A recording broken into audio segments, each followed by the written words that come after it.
Si c'était le dernier jour de ma vie, la dernière occasion de transmettre un message à un proche, j'aimerais lui parler de la réalisation de ses rêves, en lui racontant l'histoire de cette personne qui s'occupe de son arbre.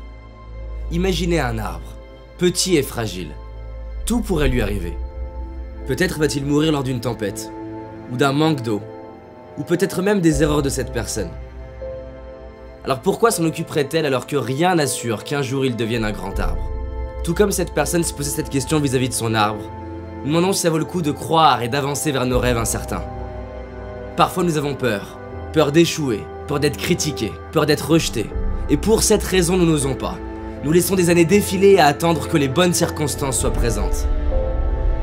Nous préférons nous trouver des excuses plutôt qu'oser y croire.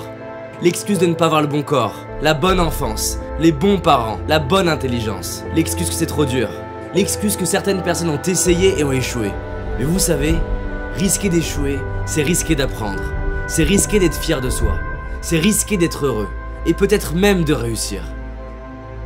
Pour en revenir à cet arbre, c'est vrai, cette personne n'a aucune garantie de réussir. En revanche, si elle écrase elle-même son arbre, l'histoire est finie. Elle a la garantie de ne pas y arriver. Si on écrase nous-mêmes nos rêves, il n'y a plus aucune chance de les réaliser. En y croyant et en osant, je ne peux pas vous dire que vous réussirez. En arrêtant d'y croire, je peux vous garantir que vous échouerez. Alors pourquoi ne pas tenter? Je sais qu'il existe une petite voix à l'intérieur de vous qui vous murmure que vous pouvez le faire. Et de tout temps, nombreux sont les hommes et les femmes qui l'ont écouté. Il est viré de son équipe de basket considéré comme trop mauvais, Michael Jordan. Il a été refusé 3 fois pour entrer dans une école de cinéma, Steven Spielberg. Il est licencié de son journal pour manque d'imagination, Walt Disney. Elle a été refusée 30 fois, lui disant que son livre n'avait pas les ingrédients d'un bon livre, J.K. Rowling. Ses professeurs de chant lui ont déconseillé de chanter, lui disant qu'il n'avait ni la taille, ni la voix, ni la culture, Charles Aznavour. Mon propos n'est pas de dire que parce qu'ils y ont cru, ils y sont arrivés, mais que s'ils avaient écrasé leurs rêves, on ne connaîtrait même pas leur nom. Parfois nous n'avançons pas vers la réalisation de nos rêves car on se dit « c'est trop gros, le résultat n'arrivera jamais ou dans trop longtemps ». Mais se dire ça, c'est oublier les cadeaux quotidiens, les récompenses de chaque preuve de courage.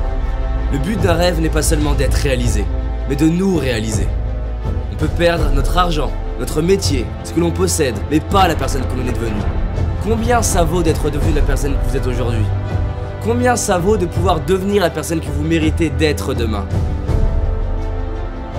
Une étude m'a bousculé, celle menée par Bronnie Ware dans un hôpital australien auprès de personnes qui approchaient la fin de leur vie. Et beaucoup d'entre eux avaient des regrets. Non pas pour les choses qu'ils avaient faites, mais pour celles qu'ils n'avaient pas faites, les risques qu'ils n'avaient pas pris, les rêves auxquels ils n'avaient pas donné de chance. Au dernier jour de votre vie, qui avez-vous envie d'être? La personne qui a écrasé son arbre par peur d'échouer? Ou celle qui n'a peut-être pas réussi, mais qui devant son miroir ou ses enfants, droit dans les yeux, avec des larmes de gratitude dit « Je suis fier de moi ».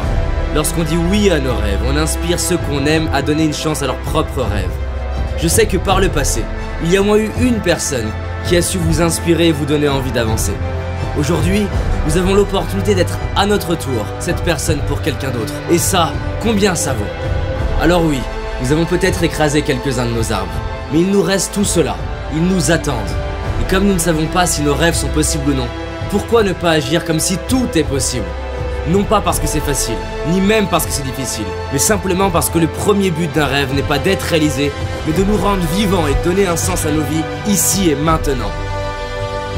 Aujourd'hui nous avons un choix, celui de donner une chance à un rêve, le choix d'y croire, le choix de nous en occuper, le choix d'agir. Alors donnez une chance à vos rêves, juste parce que peut-être c'est possible, et que quoi qu'il arrive, vous serez fiers de vous.